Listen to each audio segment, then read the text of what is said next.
Hello friends, కొన్ని రోజుల నుంచి ఎక్కడ చూసినా ఒక్కటే topic, India versus Bharat. September 5వ తేదీ టైమ్స్ నౌలో వచ్చిన కథనం ప్రకారం మోదీ గవర్నమెంట్ పార్లమెంట్లో ఒక రెజల్యూషన్ తీసుకొచ్చింది. అదే ఇండియా అనే మన దేశానికి ఉన్న పేరు మార్చాలి అని. అంటే ఇండియా అనే పేరు తీసేసి భారత్ అనే పేరు పెట్టబోతున్నారు. ఈ న్యూస్ రాగానే ఇండియానే బాగుందని కొంతమంది, లేదు భారత్ అని మారిస్తేనే బాగుంటుందని ఇంకొంతమంది, ఇలా వాళ్ళకు నచ్చిన ఒపీనియన్ని వాళ్ళు షేర్ చేయడం మొదలుపెట్టారు. దేశంలో కొంతమంది ఫేమస్ అయిన మీడియా వాళ్ళు కూడా వాళ్ళ సోషల్ మీడియా పేజెస్ లో పోల్స్ పెట్టడం మొదలుపెట్టారు. చెప్పండి, దేశానికి ఏ పేరు పెడితే బాగుంటుందని. ఇవన్నీ చూస్తుంటే స్వాతంత్రం వచ్చిన 76 ఏళ్ల తర్వాత పోల్స్ పెడుతున్నారు దేశానికి ఏ పేరు పెడితే బాగుంటుందని. ఇంకొంతమంది పొలిటీషియన్స్ ఏ రేంజ్కి వెళ్లారంటే, తెల్లవాళ్ళు ఇచ్చిన ఇండియా అనే పదం ఒక బూత్ అని, ఆ బూత్తో తిట్టడానికి మనల్ని ఇండియన్స్ అని పిలిచే వాళ్ళని అంటున్నారు. అందుకే ఇండియా అనే పేరు మార్చి ఖచ్చితంగా భారత్ పెట్టాలి అని క్లెయిమ్ చేస్తున్నారు. ఈ పోస్ట్ పెట్టింది కూడా ఎవరో కాదు, బీజేపీ పొలిటీషియన్ అయిన అర్నాథ్ సింగ్ యాదవ్. ఒక పక్క ఇంతలా కాంట్రవర్సీ జరుగుతుంటే మన Indian union minister Anurag Thakur మాత్రం ఇండియా పేరు మార్చేదంటూ ఏది లేదు, ఉండదు కూడా అని అంటున్నాడు. సో ఈ వీడియోలో అసలు ఈ కాంట్రవర్సీ రావడానికి అసలైన కారణం ఏంటి, ఈ కాంట్రవర్సీ ఎలా మొదలైంది, ఇండియా పేరు తీసేసి భారత్ పేరు పెట్టాలనే ఇంట్రెస్ట్ ఇప్పుడెందుకు వచ్చింది, సో మొత్తం ఈ వీడియోలో తెలుసుకుందాం. నేను మీ డికోర్, welcome back to our channel. దేశంలో ఇండియా వర్సెస్ భారత్ అన్నట్టుగా మారిపోయిన పరిస్థితి. భారత్ और इंडिया में क्या फर्क और क्या समझ? ఇండియాకు బదులు ప్రెసిడెంట్ ఆఫ్ భారత్ గా పేర్కొంది. आपको बोलना है वोट फॉर इंडिया बोलेंगे. సాధారణంగా ప్రెసిడెంట్ ఆఫ్ ఇండియా అని ఉండాల్సిన చోట ప్రెసిడెంట్ ఆఫ్ భారత్ అని కనిపించడంతో కాంగ్రెస్ లో అనుమానాలు మొదలయ్యాయి. దేశం పేరును కూడా మార్చేస్తారా?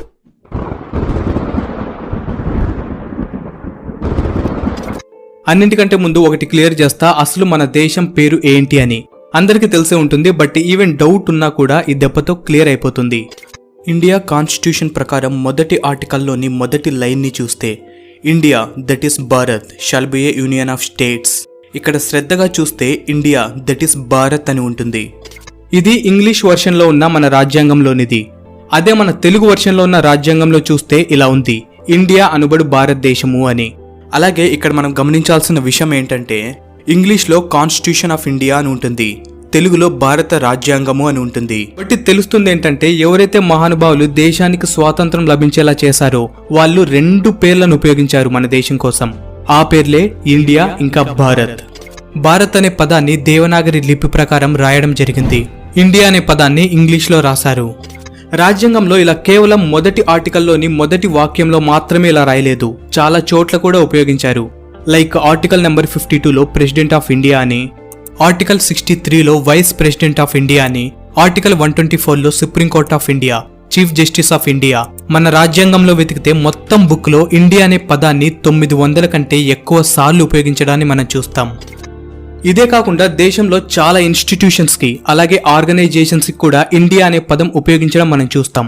For example election commission of India, Indian penal code, Indian army, Indian navy, Indian air force, Indian railways, reserve bank of India, Indian administrative service, Indian institute of technology అదే IIT, coal India limited, steel authority of India limited. In fact మనం recent గా చంద్రుడి దాకా చేరుకున్న ISRO full form కూడా Indian space research organisation. మన దగ్గరున్న passport కూడా చూస్తే ఫ్రంట్ పేజ్ లో రిపబ్లిక్ ఆఫ్ ఇండియా అని ఉంటుంది, దానిపైన కూడా హిందీలో భారత గణరాజ్య అని ఉంటుంది. సో ఇవన్నీ చెప్పడానికి ఇంటెన్షన్ ఏంటంటే, మీరు ప్యాటర్న్ క్లియర్ గా అర్థం చేసుకోవాలని. అదేంటంటే, మనం ఇంగ్లీష్ లో ఇండియా అని రాస్తున్నాం, అదే తెలుగు లేదా హిందీ లాంటి లోకల్ లాంగ్వేజెస్ కు వచ్చేలోగా భారత్ అని సంబోధిస్తున్నాం. ఇలా ఒక దేశం పేరు వేరువేరు భాషల్లో వేరువేరు పదాలుగా పలకడం వింతేమి కాదు, ఎన్నో దేశాల్లో పలుకుతున్నారు. ఫర్ ఎగ్జాంపుల్ చైనాని తీసుకుంటే, చైనాని మనతో పాటు మిగతా అన్ని దేశాలు కూడా చైనా అంటేనే గుర్తుపడతాయి, ఎందుకంటే చైనా అనే పదం ఇంగ్లీష్ లో పలుకుతాం గనుక. కానీ చైనా దేశంలో చైనాని చోంగో అని సంబోధిస్తారు. చైనాలో ప్రజలు మాట్లాడుకునేటప్పుడు మనం ఎలాగైతే భారతదేశం అని పలుకుతామో వాళ్ళు చోంగో అని పలుకుతారు. ఇంగ్లీష్లో మనం జపాన్ అంటాం, కానీ జాపనీస్ లో జపాన్ పేరు వచ్చేసి నిప్పో. ఇంగ్లీష్ లో ఈ పదం రాయాలంటే నిప్పోన్ ని ఈ విధంగా రాస్తారు, బట్ నిజానికి ఇది నిప్పో. ఎలా రాసినా ప్రొనౌన్సియేషన్ మాత్రం మారదు. ఇందాక చెప్పిన జోంగో మాత్రం ఇంగ్లీష్ లో ఇలానే రాయగలం, కానీ ఈ పదాన్ని కరెక్ట్ గా రాసే పద్ధతి కేవలం చైనా లాంగ్వేజ్ లో మాత్రమే కుదురుతుంది. సేమ్ కొంచెం ఈ ప్రాబ్లం భారత్ అని ఇంగ్లీష్ లో రాయడంలో కూడా ఉంది. భారత్ ని BHARAT అని రాస్తాం. ఈ పదాన్ని ఎలా పలకాలో తెలియని కొందరు భరత్ అని పిలుస్తూ ఉంటారు. అదే అమెరికా వ్యక్తో లేక ఎవరైనా బ్రిటిషరో ఆస్ట్రేలియనో ఎలా పలుకుతాడో నేను పెద్దగా చెప్పనక్కర్లేదు. ఇది చిన్న విషయంగా అనిపించినా కూడా బాగా ఆలోచించాల్సిన విషయం. అందుకోసమే భారత్ రాజ్యాంగాన్ని రచింపబడేలా చేసిన మహానుభావులు భారత్ అనే పదాన్ని లోకల్ లాంగ్వేజెస్ కోసం ఎలాంటి ఇబ్బంది పడకుండా ఉండడం కోసం పెట్టడం జరిగింది ఇండియాతో పాటు. ఇంకా 2 పేర్లు కలిగిన విషయం గురించి వస్తే ప్రపంచం మొత్తంలో చాలా ఎగ్జాంపుల్స్ ఉన్నాయి మనం తీసుకోవడానికి. కేవలం మన దేశమే కాదు, ఎన్నో దేశాలు ఉన్నాయి. జర్మనీని మనం జర్మనీ అని పిలుస్తాం ఇంగ్లీష్ లో, కానీ జర్మన్ లాంగ్వేజ్ లో ఆ దేశాన్ని డోచ్లాండ్ అని పిలుస్తారు. ఇంగ్లీష్ లో రాసేటప్పుడు ఫెడరల్ రిపబ్లిక్ ఆఫ్ జర్మనీ అని రాస్తారు, కానీ జర్మన్ భాషలో మాత్రం బుండెస్ రిపబ్లిక్ డోచ్లాండ్. ఎలాగైతే మన పాస్పోర్ట్ ఫ్రంట్ సైడ్ లో రిపబ్లిక్ ఆఫ్ ఇండియా అనే పదం పైన భారత గణరాజ్య అని ఉంటుందో సేమ్ అలానే కొంతమంది పొలిటీషియన్స్ పోస్టులు పెడుతున్నారు. ఏమనంటే నాకు చాలా ఆనందంగా గర్వంగా ఉంది అని, కేవలం ఈ పదాలు మారుస్తున్నాం అని న్యూస్ రావడం వల్ల. ఎస్, నేను చెప్పింది Assam chief minister BJP politician పెట్టిన పోస్ట్ గురించి. అతని పోస్ట్ ప్రకారం చూస్తే రిపబ్లిక్ ఆఫ్ ఇండియా బదులుగా రిపబ్లిక్ ఆఫ్ భారత్ అని పెట్టి I'm very happy and proud అని మెన్షన్ చేయడం జరిగింది. అఫ్ కోర్స్ నేనేమి అతన్ని తప్పు పెట్టట్లేదు. కొంతమందికి రిపబ్లిక్ ఆఫ్ ఇండియా అంటే ప్రౌడ్ ఫీల్ వస్తుంది, ఇంకొంతమందికి రిపబ్లిక్ ఆఫ్ భారత్ అంటే వస్తుంది. ఎవరి ఒపీనియన్ వాళ్ళది. ఆ 2 రకాల పేర్లలో మాత్రం అసలు తప్పే లేదు. కానీ ఇక్కడ కన్ఫ్యూజన్ వల్ల ప్రాబ్లమ్స్ ఎప్పుడు వస్తున్నాయంటే ఒక పదానికి వ్యతిరేకంగా తప్పుడు ప్రచారం చేసినప్పుడు లేదా అరకొర జ్ఞానంతో మాట్లాడినప్పుడు. ఇలా ఎందుకు అంటున్నానంటే బీజేపీ రాజకీయవేత్త హరినాథ్ సింగ్ యాదవ్ గారు ఏమన్నారంటే ఇండియా అనే పదం ఒక బూత్ అని, బ్రిటిషర్లు మనల్ని తిట్టడానికి ఉపయోగించిన పదం అని అంటున్నారు. तो ये इंडिया शब्द एक अंग्रेजों के द्वारा दी हुई हमारे लिए गाली है, इसलिए इंडिया शब्द कहना चाहिए. ఇతను ఏదైతే అన్నాడో ఇండియా అనే పదం బ్రిటిషర్లు మనకి ఇచ్చారు అని, అదైతే నిజం కానే కాదు. నిజం కాకపోయినా కూడా ఈ విషయం మాత్రం ఇండియా మొత్తం సర్క్యులేట్ అవుతుంది. నిజం కాదని ఎందుకంటున్నానో వీడియోలో మున్ముందు తెలుస్తుంది. ఈ పదం ఇండియా కోట్ల కొద్ది భారతీయ పౌరుల గుండెల్లో నిలిచిపోయింది. ప్రపంచంలోనే ఇప్పుడు ఇండియా అనే పేరు మారుమ్రోగిపోతుంది. ఏ పేరుని ఉపయోగించి మన స్వాతంత్ర సమరయోధులు స్వాతంత్రాన్ని సాధించి మనకు స్వాతంత్ర స్వేచ్ఛను అనుభవించేలా చేశారో అదే పేరుని రాజకీయ నాయకులు ఒక బూతు అంటుంటే కొంచెం బాధగా ఉంది. మన ప్రధాన మంత్రి గారు ఆ ఎంపీ చేసిన వ్యాఖ్యలకు ఎలాంటి యాక్షన్ తీసుకోలేదు, తీసుకోరు కూడా. ఇలా ఎందుకంటున్నానంటే ప్రతిపక్ష పార్టీ అయిన ఇండియన్ నేషనల్ కాంగ్రెస్ తన ఆధీనంలో వేరువేరు రాష్ట్రాల్లో ఉన్న 28 రాజకీయ పార్టీలకు గాను Indian national development inclusive alliance అనే పేరు పెట్టుకున్నారు. షార్ట్ కట్ లో ఇండియా. ఎప్పుడైతే ఈ ఇండియా అనే పేరు నుంచుకున్నారో అప్పటి నుంచి మెయిన్ గా మన ప్రధాన మంత్రి గారు ఈ ఇండియా అనే పదానికి వ్యతిరేకంగా ఉన్నట్లు కొంతమంది అంచనా వేస్తున్నారు. పీఎం గారు కొన్ని స్టేట్మెంట్స్ కూడా ఇచ్చారు. ఈస్ట్ ఇండియా కంపెనీలో కూడా ఇండియా ఉంది, ఇండియన్ నేషనల్ కాంగ్రెస్ లో కూడా ఇండియా ఉంది అని. ఇంకొక సీనియర్ పొలిటీషియన్ ఏమన్నారంటే రాజ్నాథ్ సింగ్ అని, ఇండియా అనే పదం చాలా ప్రమాదకరమైనది. ఎందుకంటే మాజీ ప్రధానమంత్రి అయిన వాజ్పేయి గారు గెలిచినప్పుడు ఒక స్లోగన్ ఇచ్చారు, షైనింగ్ ఇండియా అని. అందుకే తర్వాత అతను ఓడిపోయాడు.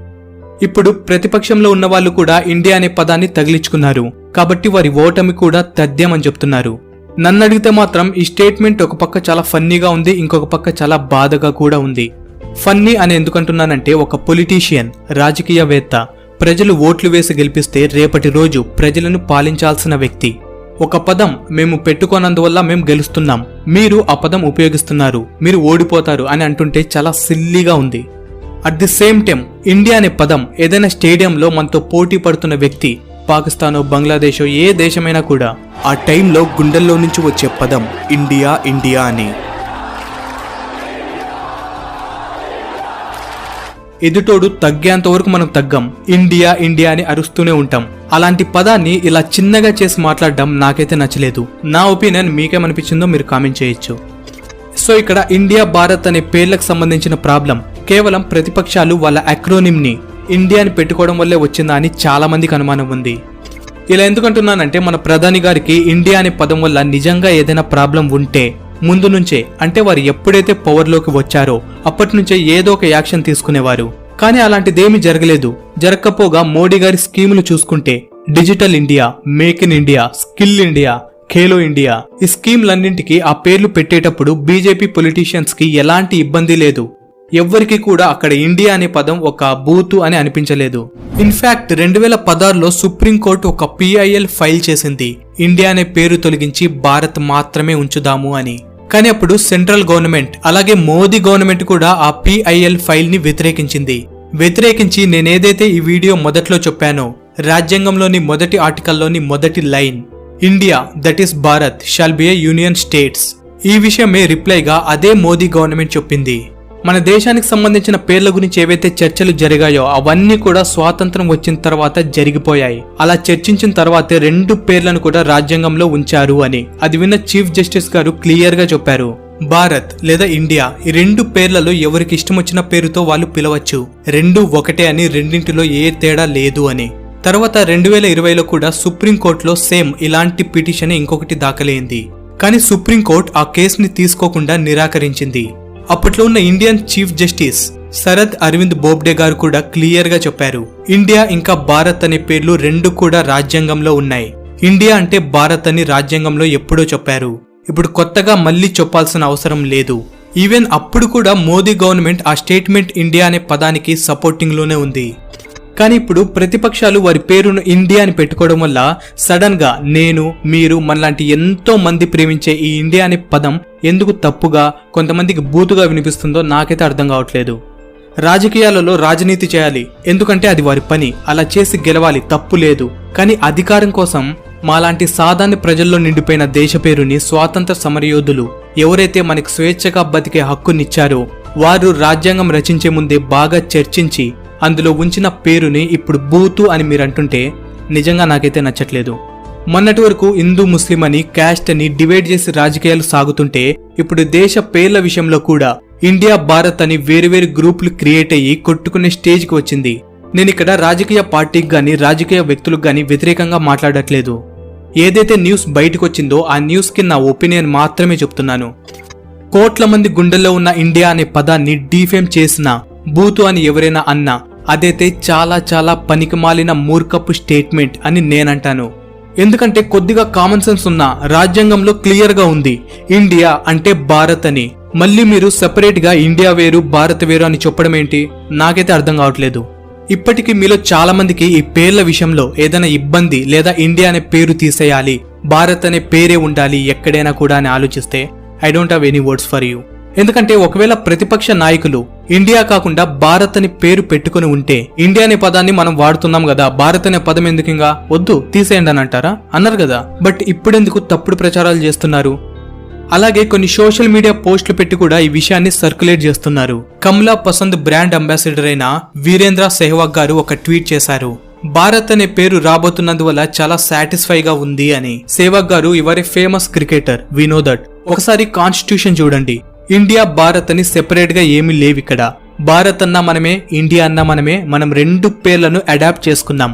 అలాగే చాలా మందికి వాట్సాప్ లో మెసేజ్లు కూడా వస్తున్నాయి, ఇండియా అనే పదం బ్రిటిషర్లు మనకి ఇచ్చారు అని.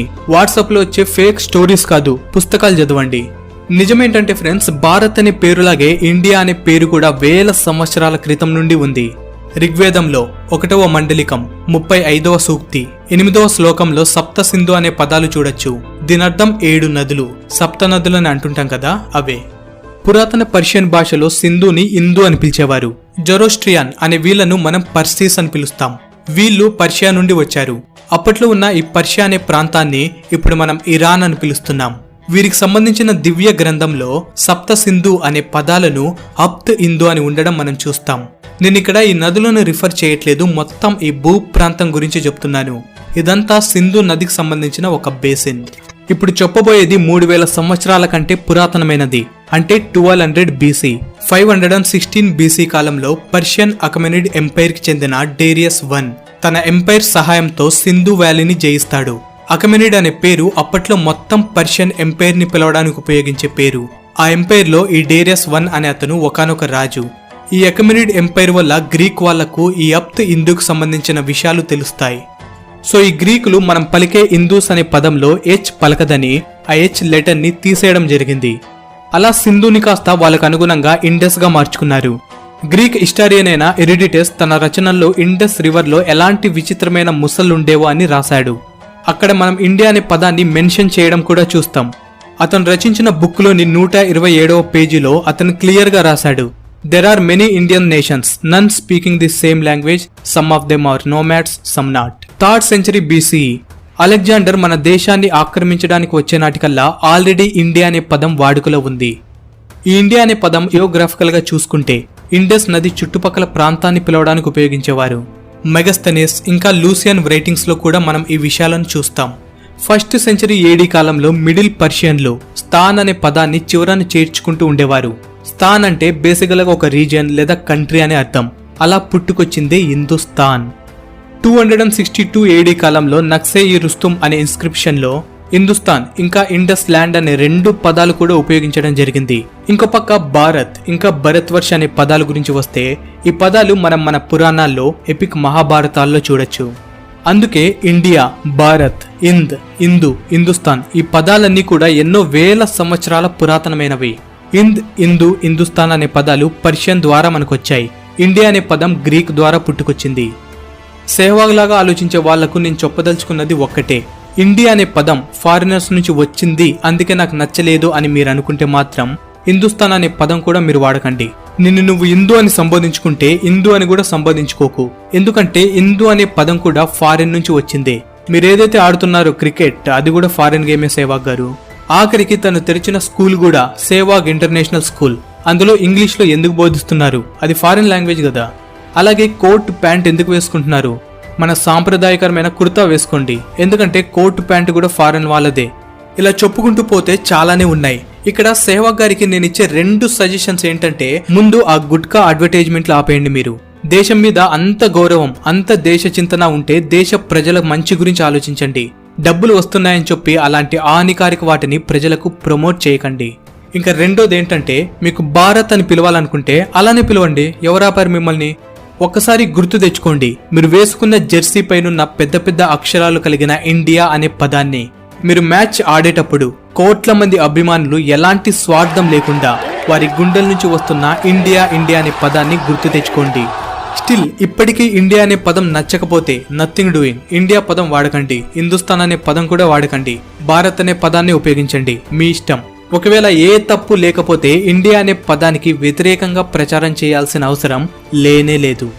ఇండియా అవని, భారత్ అవని, హిందుస్థాన్ అవని ఇవన్నీ కూడా మన దేశాన్ని మనం పిలుచుకునే లవబుల్ వర్డ్స్. అన్ని పదాలు సమానమే, ఏ ఒక్క పదము ఎక్కువ కాదు, తక్కువ కాదు. అందుకోసమే మనం అంటాం హిందుస్థాన్ జిందాబాద్ అని.